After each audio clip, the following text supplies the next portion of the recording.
All right. Well, it should be good. I don't know. I don't know if I love this or not. We're gonna try it out for at least this episode. I know it's crazy. I'm here. Hi. It's kind of wild that we're back here. There's just a couple things that I had to set back up because I'm dumb and didn't have everything set up. It's been a while since I've done this. I know, unprofessional over here. But welcome back to the .NET Phillies podcast. I know it's been like a whole year since this was here, and I had John and I didn't, and everything has just been hunky dory since. So pretty much to give you kind of a synopsis about what's gone on the last year. Truth be told, and I've talked about this before on here, but I mean, I just kind of got a little burnout. The one thing when I started doing this that I always wanted to make sure of was I never wanted it to feel like a chore. I never wanted it to feel like an obligation, like I had to do it. And it became that. It became more of a inconvenience, and it's hard to talk about a baseball team that's really good because there's not a lot to kind of base off. There's not a lot to kind of discuss in terms of the good, the bad. There's a lot of good there. Like, Zach Wheeler pitched 7 innings and everything like that. And the bullpen did their job. When I started this back in 2022, which is crazy that, it'll be 4 years since I started this season, it was a lot of, are they going to do it? The mystery, and obviously the magical run in 22, 23, 24, and even last year, not so much. But, it became a chore, and I didn't enjoy it. And now with this iteration, I did some soul searching, talked to some people, and I'm not doing it consistently. And I mean that I'm just going to upload these when I kind of have something to say or when I want to, not really having a tight schedule, and not to say, I don't like doing it, because I do. Obviously, I wouldn't be doing it right now, or 100 plus episodes that I have done. I wouldn't do it, but I'm in a space where I want to do it on my terms, not because I set myself to the schedule and I got to get, pump out these things. And I just kind of felt like the soul was kind of lost a little bit. And I hated that. I've, truth be told, I've gone down a rabbit hole of my own content. And I know that sounds like so self-centered and an asshole, but, I have. And I was just left wondering, like, what happened to that drive, that passion I had, that enjoyment. And, I kind of got the itch to do it again, and that's why I'm here. It'll just be me in this iteration. I'm sure there'll be guests on, probably a lot of familiar faces that have been on here before, but I wanted to do this because I have stuff to say. I missed it. I missed talking about the Phillies, and the ups and the downs and everything like that. And, a lot's changed in the last year, for me personally and for this team. And it looks different, but the same at the same time. And we'll get into all that stuff. So I don't know how long this episode will be. I think that I want to use this episode as kind of a ease back in, kind of talk about the Phillies offseason. And as we get closer to opening day, I'll probably release some episodes there. Just kind of talking, no expectations. And I think that's, because I'm a creature of habit. I'm somebody who, I want to be on a schedule. I want to have these things. I have a process, and and again, it just became a chore. And I know it sounds like talking into a microphone, into the abyss. It doesn't sound like a chore, and it's not. But it become grueling and boring and not entertaining and stuff that I hated seeing. For myself, coming from doing it in my parents' basement 3 years ago and being excited to go down there, having my own space and doing all this, to moving and now I'm in my new place and it's just all like, it's a lot, but I'm excited to do this again. I have that drive again. I have that passion. I have that wanting to make content about the Phillies bug again. Obviously I have my other podcast with John, the Eagles podcast, and we enjoy doing that. And now I'm in a space where I want to do this for fun again. Like, I want to enjoy it. I want to enjoy the season, whatever it may be. And that might be the title of the episode, is Zero Expectations, because that's kind of the expectations I have for the Phillies this year. But a lot of it, I'm kind of going back to what I used to do.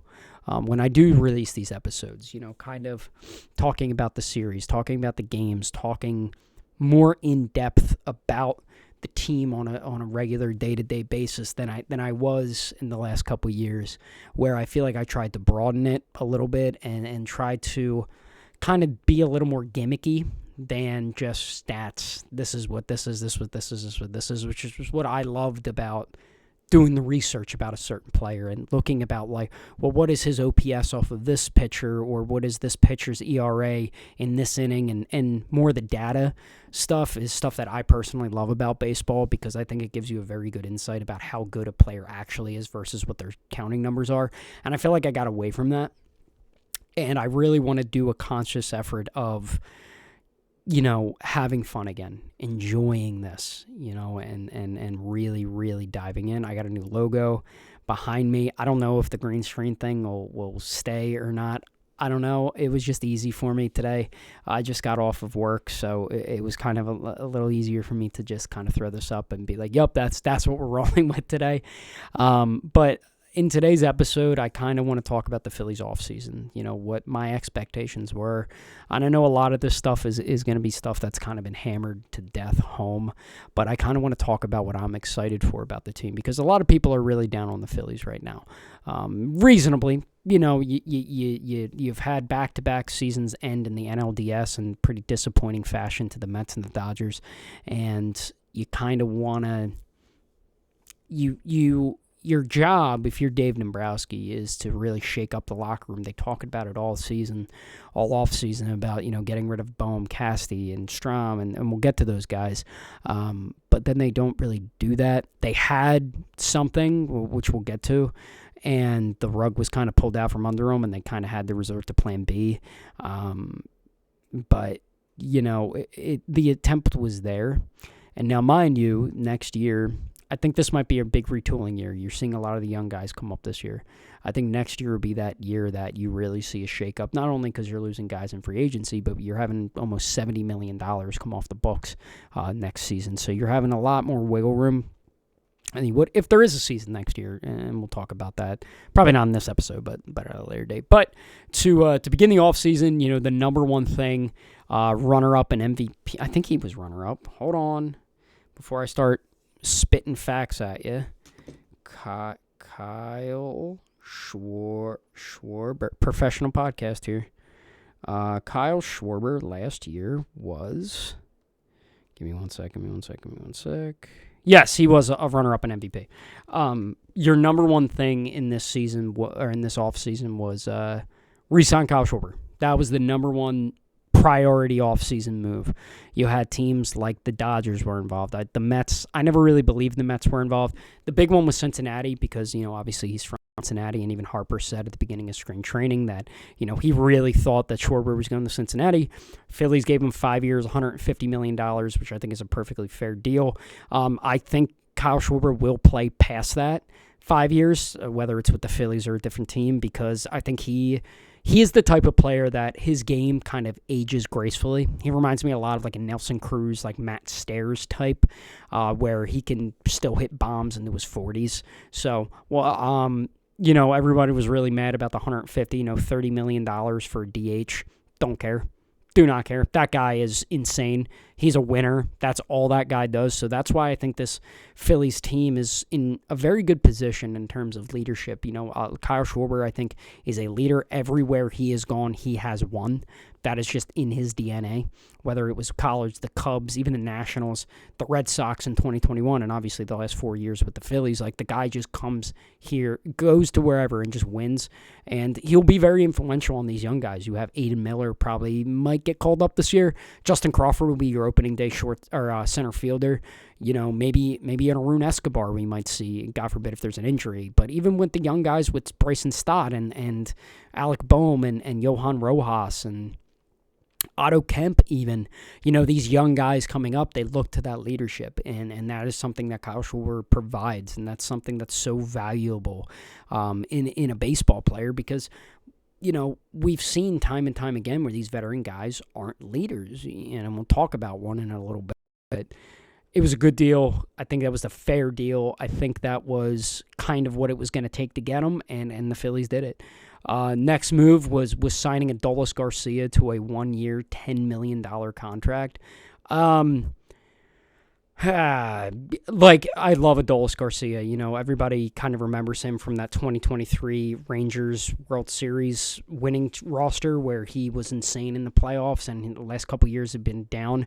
Now you're going to a much hitter-friendlier park than Rangers were, so you're hoping that translates, but it just reminds me of another like Max Kepler, Josh Harrison, Whit Merrifield-esque deal where Phillies just can't nail these 1-year prove-it deals. They can't. They since Dombo came in, okay. Was that Clentak? No. I was gonna say the one that came to mind was Didi, but that was Clentak that signed Didi. That wasn't Dombo. I'm trying to think of 1-year guy.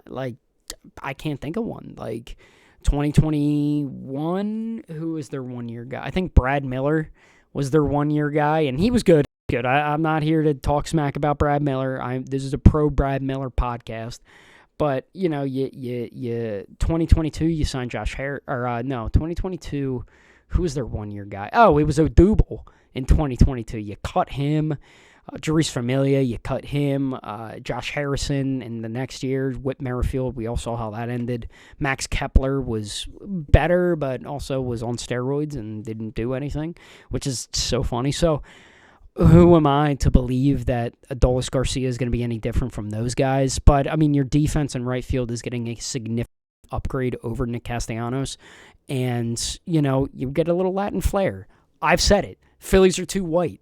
They need a little Latin flair. And Adolis Garcia is going to provide that swagger and everything. Unfortunately, he's not going to hit cleanup behind Harper. It's probably going to be Boehm again because,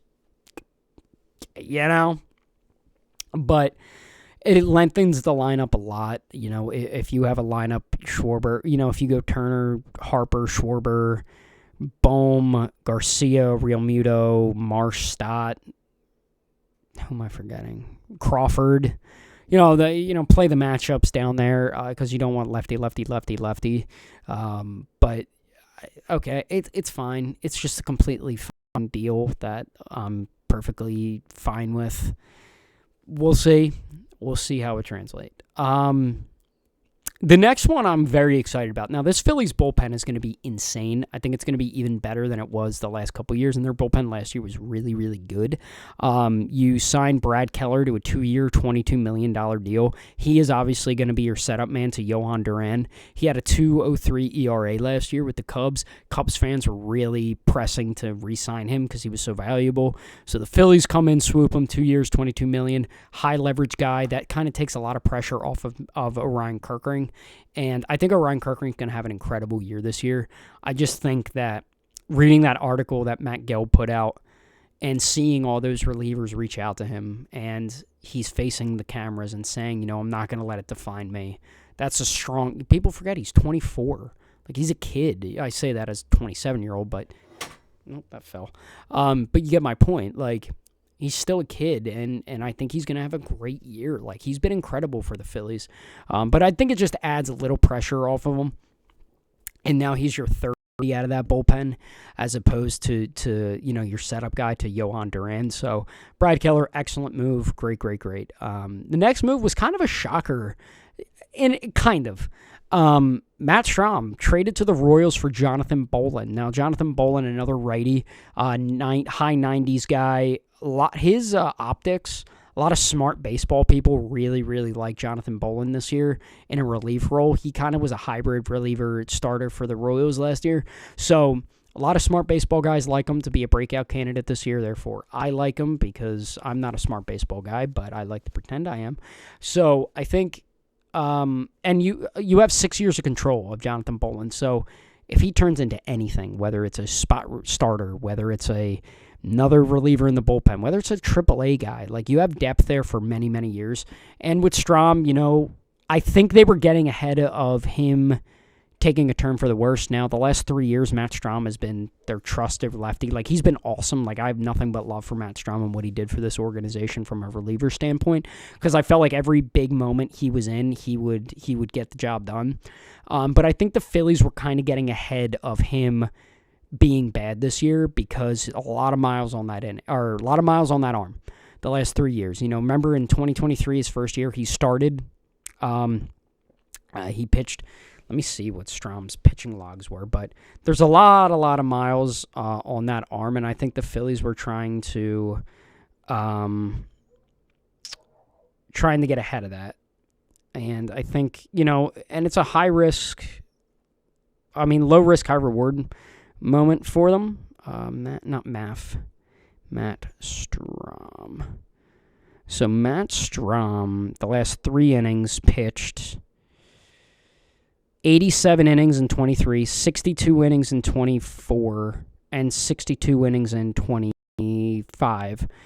But, the last 3 years before that, he pitched 20 innings, 6 innings, and 44 innings.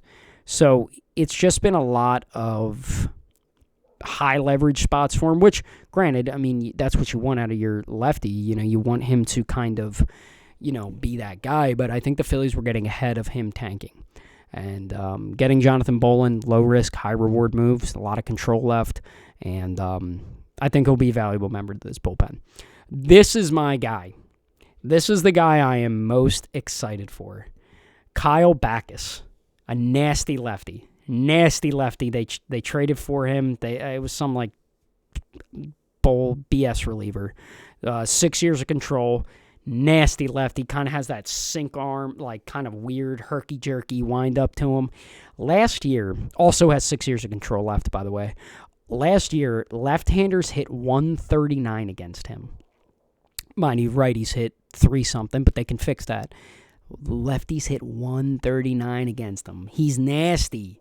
It's a hard arm angle to get to with Kyle Backus, so I'm very excited for him. I think he might take over that Matt Strom role. I'm very interested to see what Topper does there, if he decides to kind of ease him into that role a little bit, like he kind of did with Strom, which that's one thing I hate about Rob Thompson is he doesn't let guys just go. It's always like he's going to use, a Kirkring or a Keller or a Alvarado into the ground before letting a Backus or a Bolin kind of flourish in those moments if they can. Jesus Christ. He had Jeff Hoffman, who was arguably the best reliever the Phillies had in 23 and 24, had him pitching in the 5th inning of games. Like, you let it loose a little bit with these guys. See what they got. Let's see if they can get the big innings. I think Backus is going to be probably your number 3 option. As a lefty, you're probably going to go Alvarado, Banks, and then Backus if Backus does make the team, which I think he will. There's a reason you traded for him. So I think it's trying to I just want to see what he's got in high leverage spots. But it was a blessing in disguise because I think they would have hung on to Strom if Banks didn't have to step up because of the Alvarado suspension last year. Because Banks, he was great last year. Tanner Banks, I trust a lot. I think what he did last year wasn't a fluke. I think that is legitimately him. I think that's the Caleb Cotham kind of factory finally getting put to work. So I think if that never happened, I think Strom is still on this team because I think Strom then moves into your backup lefty option behind Alvarado. But now that you have Alvarado and Banks, who both know we can tackle big innings, he now allows Backus to kind of ease into that role, which I kind of just want to let him loose. I kind of just want him, here you go, let it loose, let it go. So big Kyle Backus podcast. Give me one. I'll go there next Friday. You know what? That's fine, dog. All right. Now we get to the bad. So in the beginning of the offseason, the Phillies' big mantra was to change. They want to change. They want it, any means necessary, they want to change. Bo Bichette, that was their guy that they wanted. And it kind of looked like it was going there. The Blue Jays pulled out. Everybody kind of assumed that, all reporters, everybody just said, Bichette to the Phillies kind of seems like a done deal. And that leads to a domino effect. Obviously you look at this infield, you have Harper from right to left, you have Harper, you have Stott, you have Turner, and you have Bohm. Where does he play? Obviously first and shortstop, Bichette's not playing there. Second base, I think Bryson Stott is far more valuable than Alec Bohm. So Alec Bohm is clearly the odd man out. So here's the domino effect that happens. So Phillies sign Bo Bichette. You then need to trade Alec Bohm, which surely they had that deal done with whomever, because you wouldn't sign this guy if you didn't have a place for this guy to go. And then you don't re-sign JT Realmuto. You sign, I don't know, another catcher, maybe bring in a Jonah Heim, see what you got there. You have Marchand, Stubby. You can figure it out from there. And this team looks completely different. You're without Bohm, without Realmuto. You add Bichette. You get better on defense. You kind of see where I'm getting at here. And the Phillies offered him 7 years, $200 million, which is exactly what he wanted. The deal was pretty much done. And then Kyle Tucker signed with the Dodgers. And the Mets' main priority, was getting one of these guys. It was kind of shaking up their core, doing what the Phillies should have done. And the Dodgers signed Kyle Tucker to an insane contract. I hate the Dodgers. Thank you for no baseball in 2027, by the way. And the Mets quickly pivoted over to Bo Bichette, offered him way more, 3 years, $100 and some million, $45 million a year. Took that deal, kind of pulled the rug under from the Phillies because Middleton and Dombrowski both say, I thought it was done, thought the deal was agreed to. And they just had to sign the papers, and Bichette said, nope, pulled the rug out from the Phillies, and the Phillies then, with their tail between their legs, re-signed JT, kept Bohm, and we're kind of here where we are. And a lot of people in that situation initially blamed the Phillies front office. Fair. But then the more that came out about this, the more you realize that it was more so Bo Bichette screwing the Phillies over than it was the Phillies fumbling that situation. Because the reports came out that they gave him what he wanted. Bo Bichette wanted 7 years, $200 million. They agreed to that. That was the number. Handshakes, everything was done. And Bichette just pulled the J.D. Drew and just kind of pulled a Frank Gore. Not going there. And not only signed with a different team, but signed with the New York Mets, who we will see 14 times a year. So I'm sure he will be gladly welcomed to Philadelphia. But you pivoted to JT. I mean, it was almost instantaneous that the Phillies signed JT to 3 years, $45 million, which, whatever.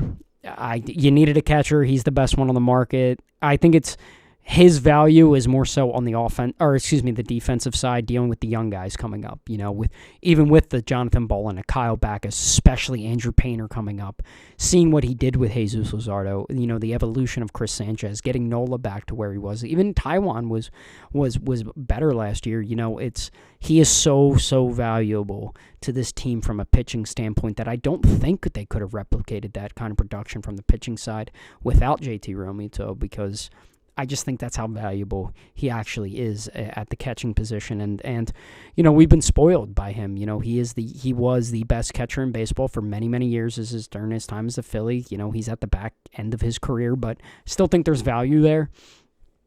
And obviously, I'm paying the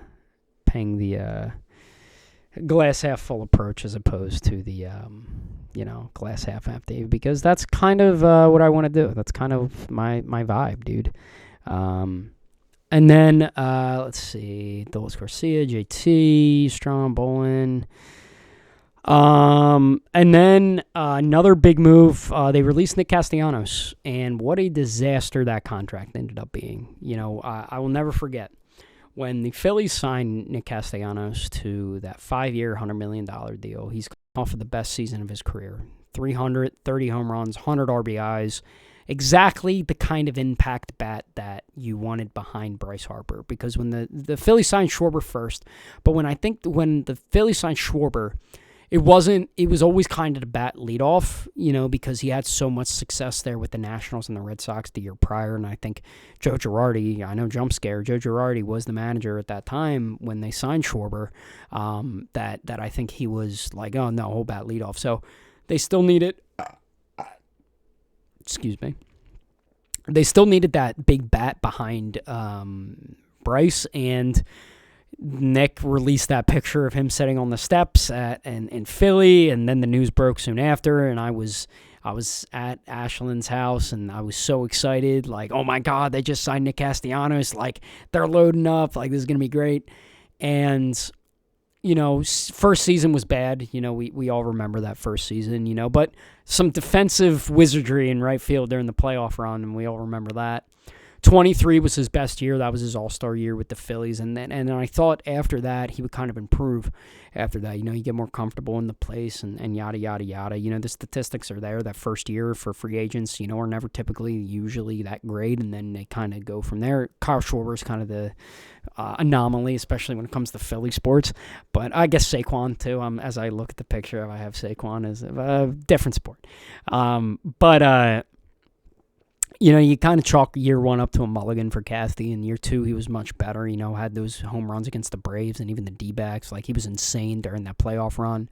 And then 2024, just bad. 2025, you had the beer incident in Miami and the benching and the not playing every day. And listen, I respect Castellanos as a ball player because no matter what, if he's struggling, he would go out there 162 and figure it out, and I respect that, and you don't see that anymore in the game. And I think it was just kind of a cancer at this point, looking at the answers that some of the guys in the clubhouse said after the release. Kind of felt like a weight was lifted off their shoulders. And again, I respect Nick Castellanos. I think he is a good man. I think what he brought to this Phillies was a little bit of edge. It just kind of got lost sometimes, and his note to Philly was awesome, that he gave out prior to explaining the Miami incident that happened this past season with Rob Thompson. He embraced the city. We embraced him. So it was a mutual respect for that. But it just never turned out to be the guy that they wanted him to be. He was supposed to be that 30 home run guy behind Bryce, and just never turned into that. It was just another slap hitter to mix with Bohm and Stott and Turner at this point. And they're just missing that big bopper outside of Schwarber and Harper that I hope Adolis Garcia can be that guy again, because we've seen him do it. And that guy's way too jacked to be that bad at hitting. So they released him, and then he's picked up by the Padres. And the Phillies, unfortunately, will have to pay him $19.5 of his contract. The Padres pay the base salary, the league minimum. But he I hope nothing but the best for him, except when he's playing the Phillies. I think, we'll see kind of what they do there. AJ Preller is very smart GM. Tends to get people 1 year too late, so we'll see how Castellanos fares there. He looks like he's going to play some first base and the outfield and DH over there, so he's going to get an opportunity, which I'm happy for him. I'm happy he's going to a competitive team, because I think Nick Castellanos wants to be on a competitive team. He doesn't want to be on like a White Sox or although the White Sox made a lot of good moves this offseason, or like the Rockies, I think, is now the golden standard of poop in baseball now, and this is like bleeding through, and it's really annoying me. I can't, it's in front of me. It's very annoying. But all right, it's fine. That's there we go. I have to find the sweet spot, but that's probably why the green screen's not going to be here to stay. Now, in terms of who you lost in free agency, you lose Harrison Bader, which inherently I'm not particularly mad at, because the more I sat with it, the more that last year was more of an anomaly than what Harrison Bader actually is and who he is. So I loved him in his time as a Philly. I thought that was the best move that Dombrowski has made in his tenure as a GM at the trade deadline for the Phillies. But it was always going to be Justin Crawford. It was always going to be Brian Marsh, and then you figured it out in right field. But I think for the price that Bader wanted, I just didn't think it mixed well with the Phillies. And again, I think it would have been one of those moves where you pay him and then he turns back into what he was with the Cardinals and with the Yankees and the Reds, and kind of that mid player, as opposed to the guy that we saw with the Phillies who was lit the world on fire. So I didn't necessarily hate that. The one that hurts the most is Ranger Suarez. I mean, he got a bag from the Red Sox. I'm very happy for him. Shocked he got that much money, truthfully. Not on his ability, but his availability. He got a hefty bag from them. So, I mean, that's an insane, 1, 2, 3-headed monster you got in Boston with Garrett Crochet, Ranger, and now with Sonny Gray as well. I still think Sonny Gray can be very valuable there. You have a good 3-headed monster there. You're building over there, and he's out of the AL. He's out of the NL. He's in the AL East. He's in a very competitive division, a great home in Boston. Nothing but respect for the Red Sox and their fans and the organization and everything like that. So you're going to a Philly adjacent. So he's used to that. I'll miss Ranger. Every time he would come into a big moment, whether it's in the playoffs or closing games, or what was it, 21 was when he was a starter, then the closer, then a reliever, and then he's a starter again, and then back to a closer. Doesn't matter. You give that guy the ball, he's going to give everything to him. So, in terms of the offseason, that kind of wraps it up. Expectations for the year, kind of low, honestly. They're probably going to win the NL East again because, I just don't believe in the Mets too much. I don't know. It reminds me a lot of that Marlins team in 2012 when they turned into the Miami Marlins and they signed Jose Reyes and Mark Burley and Logan Morrison, and they had all those names there, but it just didn't mesh well. The Mets remind me of that a lot. I could be wrong, absolutely. But, it just kind of felt like they were throwing a lot of darts at the board and none of them might stick. But we'll see. The Braves, their pitching is dookie. The Nationals are the Nationals and the Marlins are the Marlins. I'm more afraid of the Marlins than I am the Braves or the Nationals, but that's just me. But we'll see. I mean, it's going to be a fun season. I'm going to enjoy all 162. I'm going to go to the bank, and I'm going to enjoy myself this season. And I'm happy to be back doing this. And again, there's no schedule. There's nothing. It's whenever I feel like it. And I don't mean to sound that in I'm a douchebag better than you way, but more so I don't want to just sit here and talk for 20 minutes just to say I did. I want to have a 30-plus minute episode with substance to it, as opposed to just pumping these out like a generator. But that's going to do it for me. Thank you guys for listening, and thank you for sticking around with me for this long. And I'll see you guys in the next one.